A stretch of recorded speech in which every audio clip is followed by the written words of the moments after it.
Salam uşaqlar, hər vaxtınız xeyir olsun. Deməli, bugün baxırıq trigonometriyaya. Uşaqlar, baxın, trigonometriya çətin mövzu deyil. Sadəcə olaraq şaxələnir. Şaxələnməyi çoxdur deyə uşaqların gözün qorxudur. Həmçinin funksiya dərsi də şaxələnir. Amma qorxulu bir şey yoxdur. Sadəcə olaraq qaydaları başa düşərəkdən öyrənsəniz, qorxusu yoxdur. Deməli, öz əl yazmamda necədirsə, öz şagirdlərim üçün daha asan olsun deyə elə izah edəcəm. Burada kimdə yoxdursa mənim əl yazmalarım, nömrəmi qeyd edəcəm, həmin nömrəyə yazarsınız. Mən özüm sizə əl yazmalarımı atarım. İndi keçək trigonometriya dərsinə. İlk öncə uşaqlar, trigonometriyanı hər birimiz ilk olaraq üçbucaqlar dərsindən bilirik. Düzdür? Düzbucaqlı üçbucağımızı çəkərik. Orada trigonometrik nisbətləri göstərərik. Deməli, bu bizim olsun düzbucaqlı üçbucağımız. Adlandıraq A, B və C. A, B, C də olsun tərəflərimiz. Baxın, və bir dənə də C bucağında alfa qeyd edək. Sinus alfanı tapmaq üçün biz qarşı katetin, bax uşaqlar, bunun mənasını dəqiq anlayın. Qarşı katetin, yazıram burada, qarşı katetin hipotenuza olan nisbəti. Yəni A bölünsün C-ni tapırıq. Əgər ki bizə desə kosinus alfanı tapın, kosinus alfa isə alfaya bitişik katetin hipotenuza olan nisbətidir. O da bizə B bölünsün C-ni verəcək. Sonra tangens və kotangens var. Tangens alfa birbaşa yaza da bilərik ki, sinus alfa bölünsün kosinus alfa deməkdir. Yəni, əslində nisbətdən görünür ki, A bölünsün B deməkdir. Amma qayda olaraq da yadda saxlayarıq ki, qarşı katet bölünsün bitişik katet, yəni A bölünsün B. Kotangens alfa isə tangensin tərsidir. Yəni, yaza bilərəm ki, 1 bölünsün tangens alfa və yaxud da kosinus alfa bölünsün sinus alfa və yaxud da bitişik katet bölünsün qarşı katet. O da edir B bölünsün A. Uşaqlar, videoları saxlayaraq bu qaydaları qeyd edin, qeyd dəftəri, konspekt olaraq qeyd edin, sonra keçin növbəti hissəyə. Bunu bildik. Əla, bura qədər bir problemimiz yoxdur. İndi gəlin biraz da nəzəriyyədən danışaq, radiyandan, dərəcədən. Uşaqlar, 1 radian 57 dərəcədir. İndi deyirsiniz ki, hə, bunu çox eşitmişik, çox bilirik. Harada istifadə olunur? Bax, məsəl üçün topluda var bu tipli suallar. Müqayisə dərsi düşür və yaxud da müsbətlik, mənfilik. Yazır ki, kosinus 4. Çox uşaq elə bilir ki, bu kosinus 4 dərəcə deməkdir. Xeyr, uşaqlar, kosinus 4, yəni 4 radiandır. Yəni, siz artıq bunun dərəcəsini tapmaq üçün kosinus 4 vurulsun 57 dərəcə yazarsınız. Onunla da, yəni müsbətlik, mənfiliyi taparsınız. İndi biz müsbətlik, mənfiliyi keçmədik, indi qeyd eləyəcəm. Onda daha yaxşı anlayacaqsınız. Testlər üzərində də başa salanda daha yaxşı anlayacaqsınız. İndi alfanı dərəcə verib tutaq ki, dərəcəni radiana, radianı dərəcəyə çevirməyə gəlin öyrənək. Yəni mən burada götürüb 2 düstur deməyəcəm sizə uşaqlar. 180 bölünsün pi, pi bölünsün 180. Yəni bu lazımsız bir şeydir, baş yorur. Bir dənəsini öyrənin, onu da tətbiq edin. Qısaca, bizim alfa dərəcəmiz bərabərdir. Radian vurulsun 180 bölünsün piyə. Bunu öyrənin kifayətdir. Ondan sonra siz bu düsturu bilsəniz, sonra istəsəniz buradan radianı da tapa bilərsiniz və yaxud da dərəcəni də tapa bilərsiniz. Orası asandır. Düzdür uşaqlar? İndi bu nədir? Məsəl üçün bizə verib. Bizə verib ki, bir dənə dərəcə. Məsələn, 240. Deyir, 240 dərəcəni radiana çevir. Radiana çevirmək üçün onda yazaram radian. Radian buradan nəyə bərabər olar? Baxın, pi çıxar yuxarı. Yəni, belə deyək də, alfa vurulsun pi böl 180 dolar mənim radianım. Bu düsturdan çıxır bu. Düzdür? Onda nə edəcəm? Alfanın yerində yazaram 240 vurulsun pi bölünsün 180. Düzdür? Burada ixtisarlarımızda eləsək, sıfırlar gedir 6-ya 4 pi bölünsün 3. Düzdür? Bu da oldu mənim radiyandan ifadəm. Tutaq ki, radian verər. Məsəl üçün, deyər ki, başqa birisini yazın. 5-də 2 pi. Bax, bu radiandır. Deyər ki, bunu dərəcəyə çevir. Yəni, düsturda da qoyub yaza bilərsiniz və yaxud da uşaqlar, yadınızda qalsın ki, pi 180 dərəcə deməkdir. Yəni, gətirib elə pi'nin yerində 180 yazıb bu ifadəni həll edə bilərsiniz. Bu qədər sadə. Ümidvaram aydın oldu uşaqlar bu da. Bunu da gəlin tapaq neçə eləyir? Böləndə eləyəcək 3 dəfə 36, o da 72 dərəcə edir. Düzdür? Bu da belə. Bunu da bildik. Belə uşaqlar, axşam vaxtıdır, saatdan görürsünüz. Yəni mexaniki ola bilsin hesablama səhv edərəm. Buna görə ilk başdan deyim ki, üzürlü sayın. Amma qayda səhv eləməyəcəm, çünki nəzəriyyədir, narahat olmayın. İnşallah ki, eləmərəm. İndi keçək nəyə? Keçək uşaqlar dərəcələrə. Dərəcə nədir? Rüb nədir? Bunlardan tanış olaq. Deməli, riyaziyyatın təməli ümumiyyətlə funksiyadır, qrafikdir. Yadınızda qalsın. Qrafikimizi çəkək. Qrafikimizi çəkdikdən sonra artıq biz rüblərimizi də qeyd eləyək, mənfiliyi, müsbətliyi də qeyd eləyək. Baxın, rüblər dəyişmir. Birinci rüb buradır, ikinci rüb, üçüncü rüb. Bu hissəm də oldu dördüncü rüb. Düzdür uşaqlar? Bunlar rüblərimdir. Və mənim rüblərimin əhatə etdiyi dərəcələr var. Yəni, onsuz da biz bilirik ki, bura 90 dərəcədir də. Yəni, əzbərləmədən də yazarıq ki, bura 0-dır. Bu hissəm artıq olacaq 90 dərəcə. Düzdür? Yəni, bu şəkildə davam edir, gedir. İndi sadə əqrəbi istiqamətdə də fırlaya bilərsiniz, fərqi yoxdur. 90 dərəcə. Bu hissəm olacaq 270 dərəcə. Daha doğrusu 180 dərəcəm üzürlü sayın. Bu hissəm olacaq 270 dərəcəm. 270-dən sonra da gələcək 360 dərəcəm. Düzdür? Və bu şəkildə davam edir uşaqlar. Bu şəkildə bu dövr edir. 360, 720, 980, yəni bu şəkildə davam edir. Aydındır? Yaxşı. Rüblərimizi qeyd etdik. Bu bizə nə vaxt lazım olacaq? Bax, bu bizə nə vaxt lazım olacaq? İlk öncə, okey, rüblər təyin olundu. Gəlin sinus, kosinus, tangens və kotangens, yəni mənim trigonometrik funksiyam 4 dənədir. Sinus, kosinus, tangens, kotangens. Bunlar hansı qiymətlər alır bu rüblərdə? Ona baxaq. Gəlin baxaq. Birinci gəlin yazaq sinusu. Sinus ya da cədvəl şəklində gəlin qurum mən bunu. Sizə daha yaxşı göstərmək üçün. Baxın, bu şəkildə quraq. Bunu da bu şəkildə qeyd edək. Deməli, bu mənim olsun rüblərim sinus, kosinus, tangens, düzdür? Aşağıdan da qeyd edərəm kotangensi. Bu da oldu kotangens. Okey. Gəlin baxaq. Birinci rübbüm, ikinci rübbüm, üçüncü rübbüm və dördüncü rübbüm. Uşaqlar, bunu əzbərləməyi müxtəlif yolları var. Yəni, məsəl üçün bir yolunu deyim. Birinci rübdə bütün trigonometrik funksiyalar müsbətdir. İkinci rübdə yalnız sinus müsbətdir. Üçüncü rübdə tangens, kotangens. Bunlara elə bir ki, əmoğlu kimi baxın. Hər yerdə eynidirlər. Tangens, kotangens. Dördüncü rübdə də yalnız kosinus müsbətdir. Digərləri də olacaq mənfi. Digərləri mənfidir artıq. Və yaxud da, yəni, bu şəkildə öyrənə bilməsəz, başqa bir yol, yəni, mən indi izah elədiyim yolla öyrənmişəm, amma kimisinə necə asandır elə öyrənsin. Mən ritmik öyrənmişəm. Bilmirəm niyə.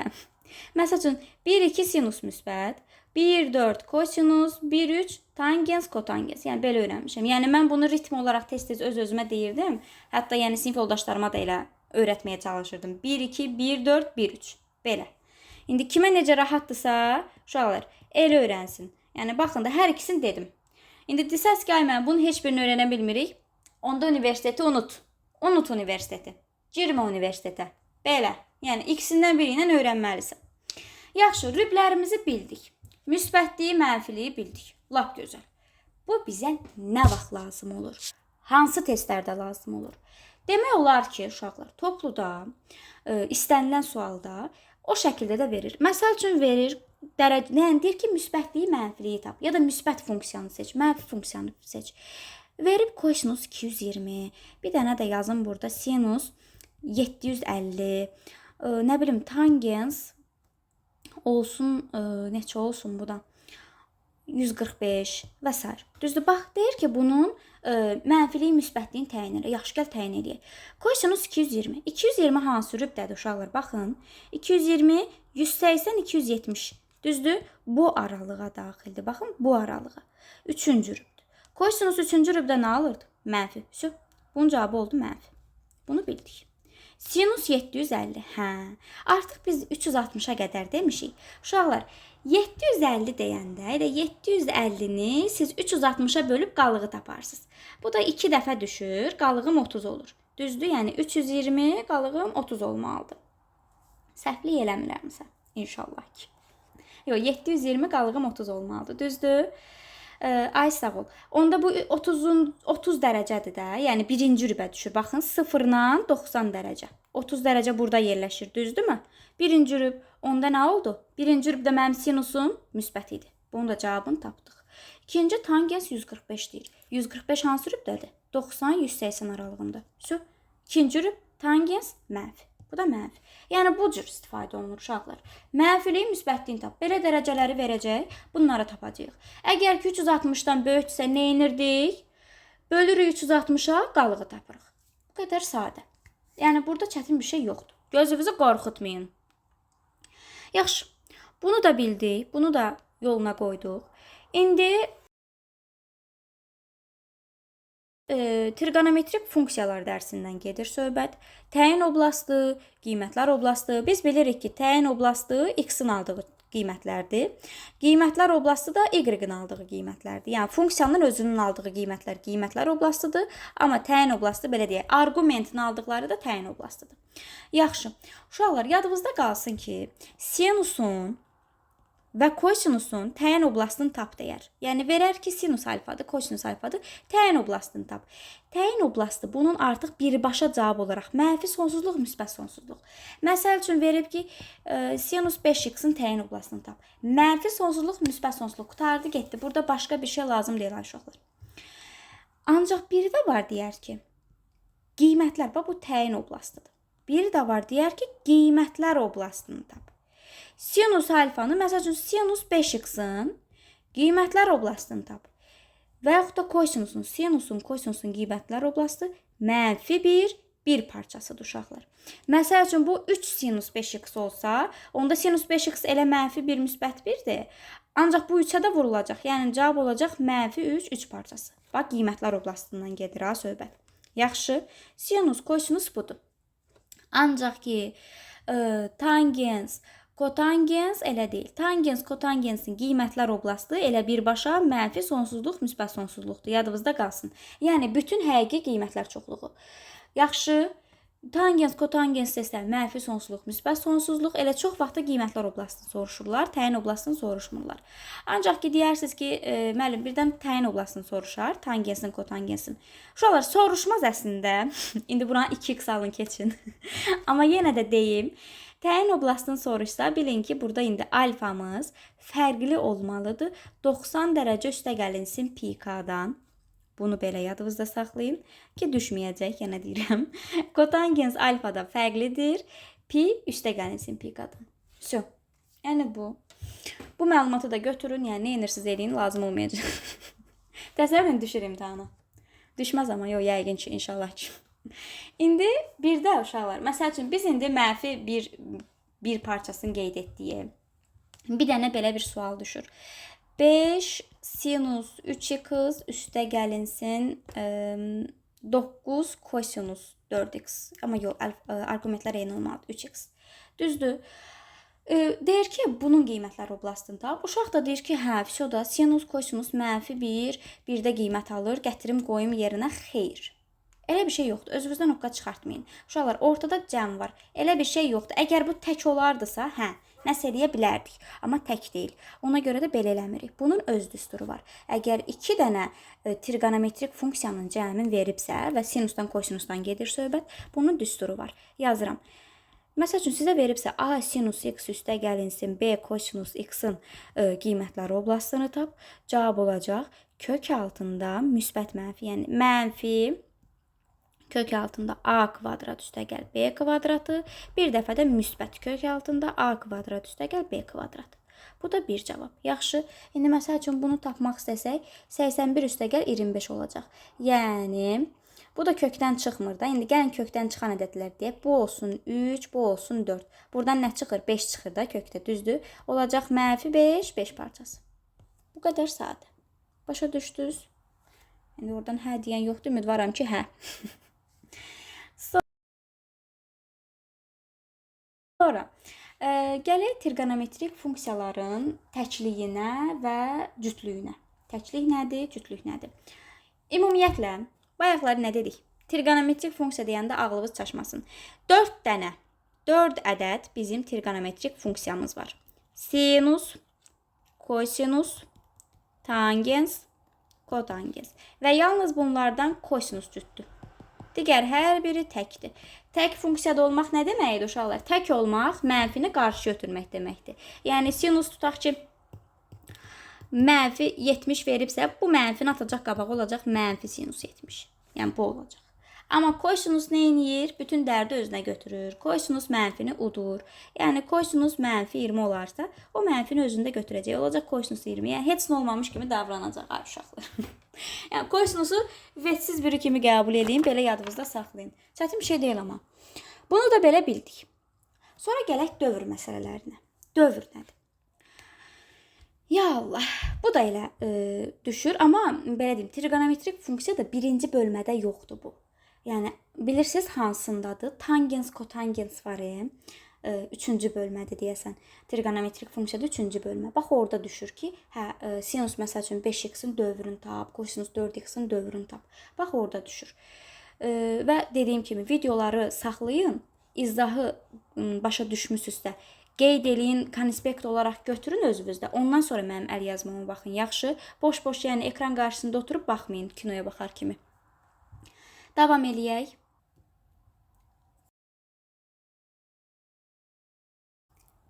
Dövrdən danışanda uşaqlar nələrə baxarıq? Bax, sinus 5x nümunə ilə izah edirəm. Topluda elə sinus 5x verib səhv etmirəmsə, sinus 5x-in dövrünü tap deyir. Gəlin tapaq.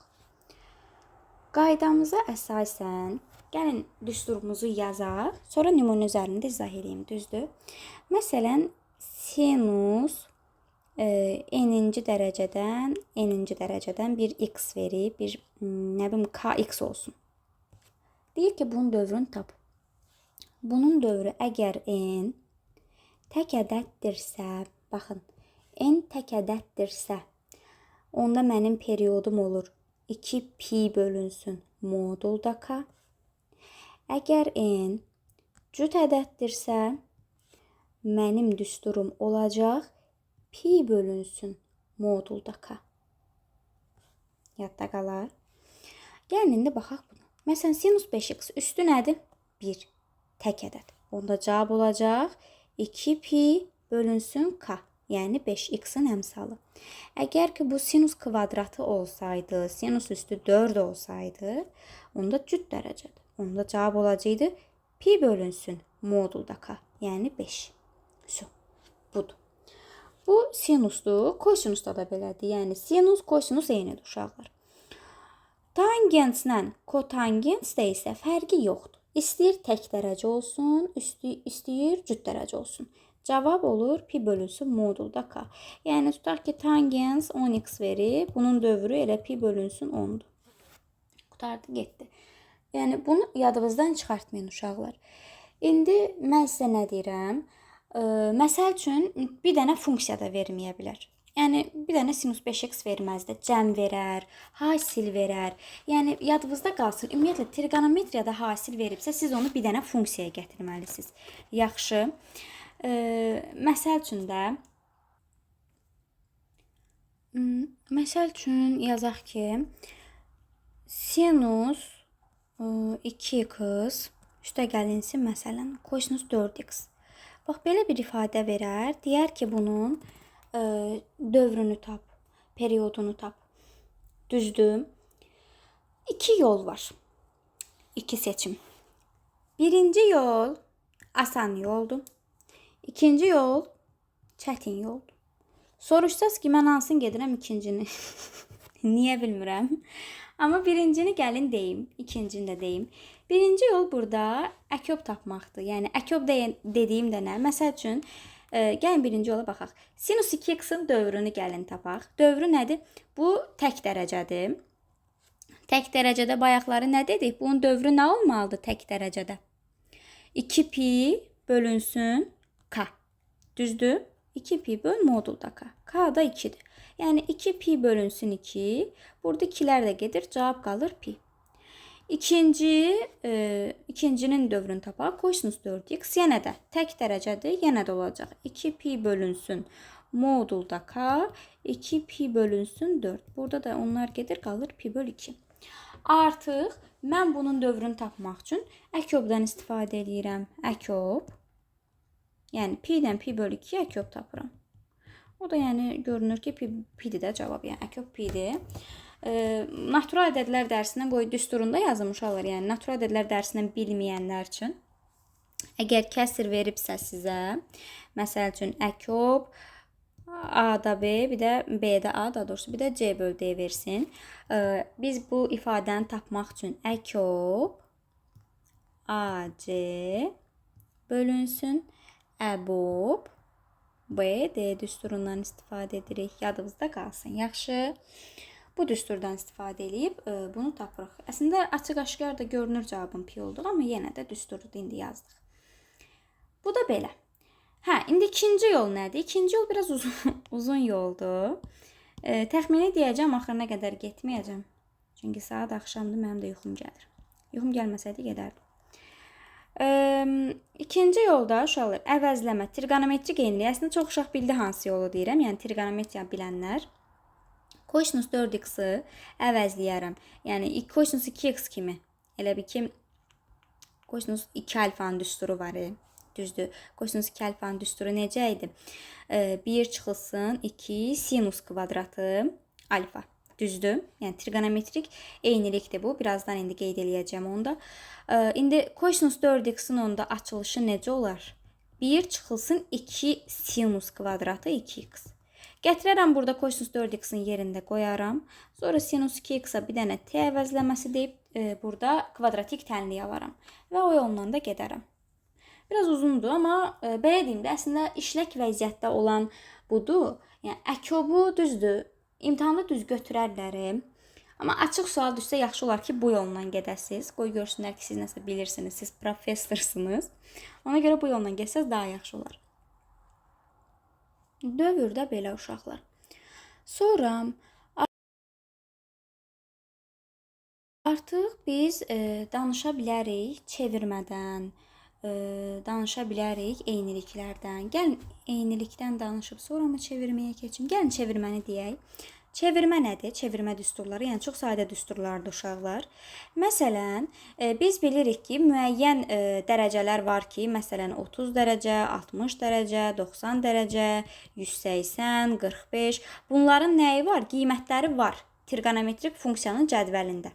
Düzdür? Yəni sinus 32-də 1-dir, digəri məsəl üçün kosinus 60-da 2-də 1-dir, kosinus 30 kök 3 bölü 2-dir və s. Yəni bunları bilirik. Ancaq ki, bəzən bizə böyük dərəcələr verilir və biz o böyük dərəcələri də bu kiçik dərəcələrə gətirməliyik. Bunun üçün də çevirmə düsturlarından istifadə edirik. Məsələn, sinus 150 mənfi 2-də 1-dir.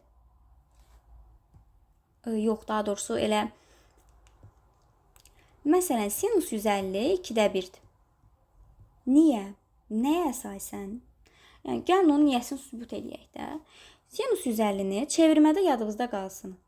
90, 180, 270 və 360 dərəcələrlə işləyə bilərsiniz. Bu dərəcələr üzərində indi izah eləyəcəm ki, nə demək istədim. Məsəl üçün, mən sinus 150-ni yaza bilərəm. 180 çıxılsın 30. Düzdür? Bərabərdir də. 150 nəyə bərabərdir? 180 çıx 30-a. Düzdür? Yadınızda qalsın. 180 ilə 360-da sinusun, kosinusun, tangensin, kotangensin adı dəyişmir. Elə sinusdursa sinus olaraq qalır. Amma 90 dərəcədə 270 dərəcədə sinusdursa kosinus olur. Kosinusdursa sinus olur. Adımız dəyişir yəni. İndi burada 180 dərəcədir. Ad dəyişməyəcək. Olduğu kimi sinus qalır. Və nədir bu? 30. Sinus 30-u yazıram. Ancaq ki, baxıram. 150 neçənci rübdür uşaqlar? İkinci rübdür. Düzdür? İkinci rübdə sinusum nə idi? Müsbət. Onda qarşını mənfi atmayacağım. Sinus 30, hə, bu da 2-də 1. Gəl 90 dərəcə ilə də çevirək bunu. 90 ilə də fərqi yoxdur. Məsəl üçün, sinus bir dəfə də yazarım. 90 üstə gəlinsin 60. 150 deməkdir də bu da. Düzdür? Ancaq ki burada artıq mən 90 yazmışam. Sinus 90-da nə edir? Adını dəyişir. Olur kosinus 30. Artıq uşaqlar siz kosinus 150-yə baxmırsınız ha. Sizin qiymətiniz sinus 150-dir. Sinus 150 yenə deyirəm, ikinci rüb müsbət olduğu kimi. Kosinus 60 daha doğrusu 30 yazdım çaşıb. Kosinus 60. Düzdür? Kosinus da 60 elə nə alır? 2-də 1. Всё. Məsələ həll oldu. Aydın oldu. Çətin bir şey yoxdur deyə düşünürəm. Məsəl üçün bunun dərəcəsi başqa bir şey olsaydı, məsələn yazaq da. Yazaq, tutaq ki, kosinus 220. Amma 220 olmur da. Yazaq 225. Düzdür? Gəlin bunu həll eləyək. 2 yolla yenə yazaram. Kosinus 180 üstə gəlinsin 45 də yaza bilərəm. Yaxud da kosinus 270 çıxılsın 45 də yaza bilərəm. Düzdür? Hər birində eyni nəticəni verir. Onda gəlin həll eləyək. Kosinus 45 yazıram. 180-də mənim adım dəyişmir. Olduğu kimi yazacağım. Kosinus 45. Ancaq ki 225 neçənci rübdür? 3-cü rübdür 225. Kosinus nədir? Mənfi. Kosinus da 45-də nə alır? Mənfi kök 2 bölü 2. Yəni kök 2 bölü 2 alır. Ancaq ki bu 3-cü rüb olduğuna biz mənfini də qarşıya yazırıq. Buna baxaq.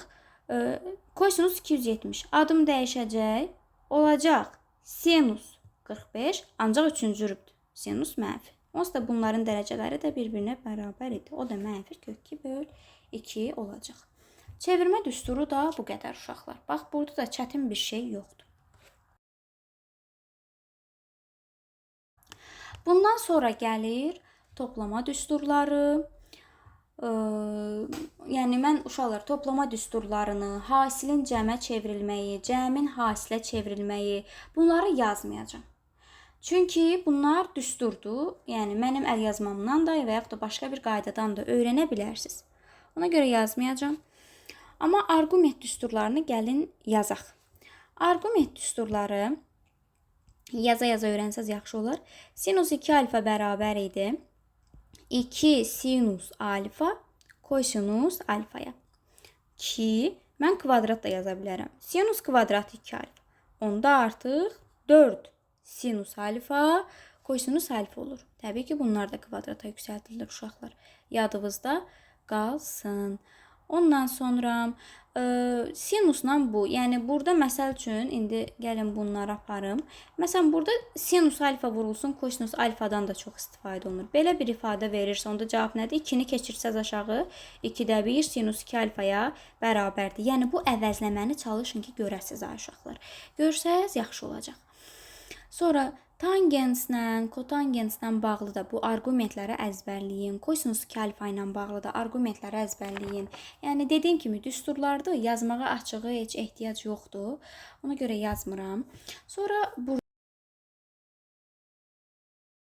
var dərəcə azaltma düsturları. Uşaqlar, dərəcə azaltmadan nə vaxt istifadə olunur? Ümumiyyətlə, məsəl üçün biz x kvadratı görəndə nə edirik? Kökə salırıq, həmişə kvadratı aparmırıq. Hər tərəfi kökə saldıq, kvadrat getdi. Belə bir şey edirik də, düzdür? Ya da x kvadratdan 25 veribsə, yenə kvadratdan azad edib müsbət mənfi 5 yazmırıq. Dərəcə azaltmada odur. Məsəl üçün verir ki, sinus kvadratı 10x. Bax, bunun nə bilim, trigonometrik tənliyin yaz deyir. Hər şey deyə bilər. Kvadrat gördünüzsə, təbii ki, dövrdən getmir ha söhbət. Ağlınız getməz. Bir kvadratik bir bax belə funksiyanın tənliyi verib. İndi ağlıma bir ifadə gəlmir yazmağa açığı. Amma belə bir ifadə verib. Onda artıq dərəcə azaltma düsturundan istifadə edin. Qısaca kvadrat gördünüzsə, dərəcə azaltmadan istifadə edin.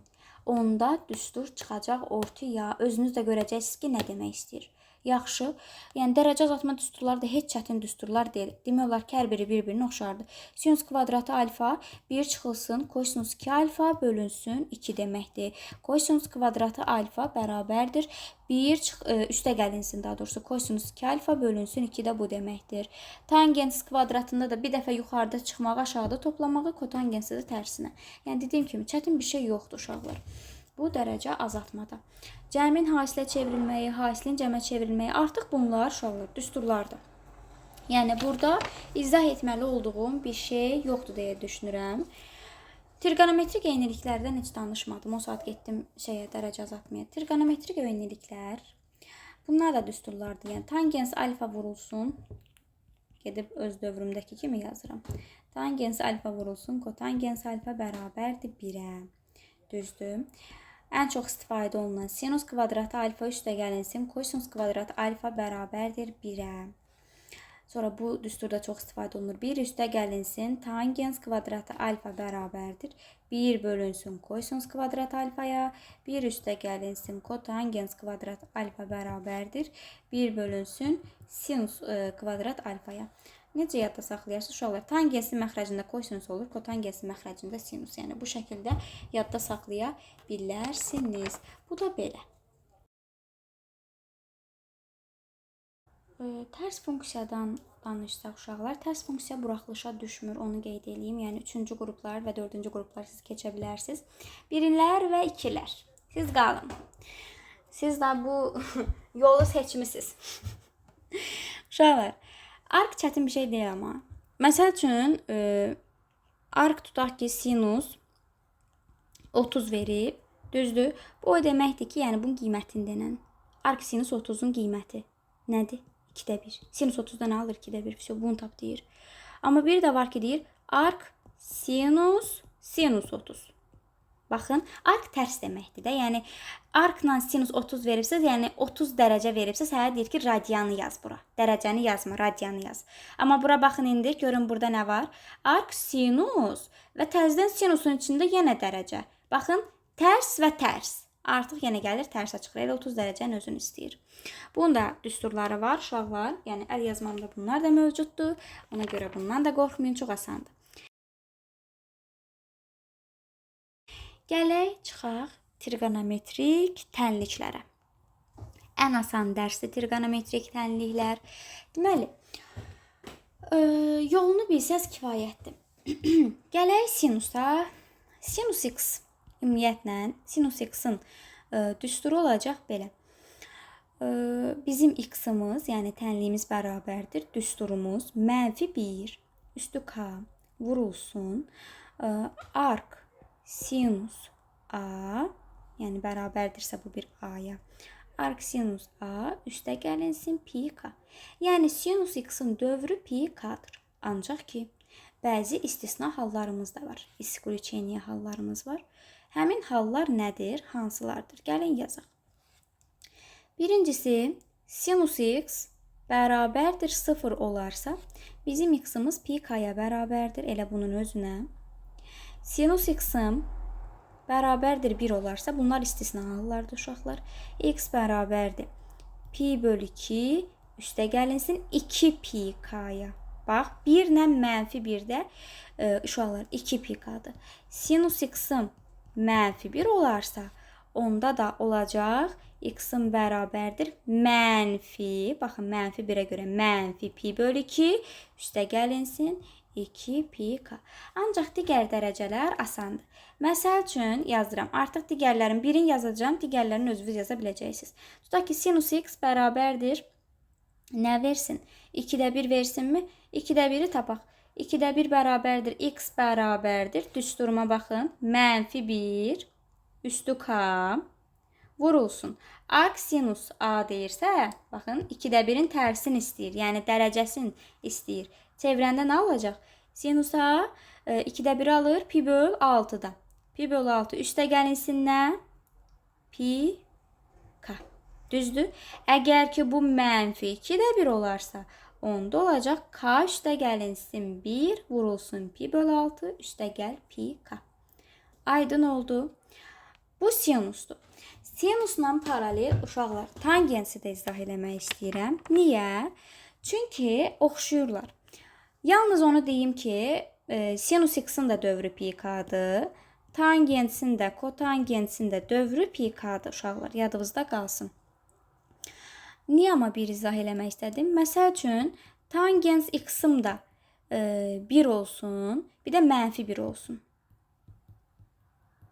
Düstur artıq onlarda, amma mənfi 1 üstü k deyil də, o yalnız sinusdadır. Bunlarda birbaşa qiyməti yazırıq. Biri harda alır? Pi böl 4-də üstə gəlinsin pi k, düzdür 45-də alır. Mənfi 1-də də elə mənfi pi böl 4, üstə gəlinsin pi k yazacağıq. Qutardı getdi.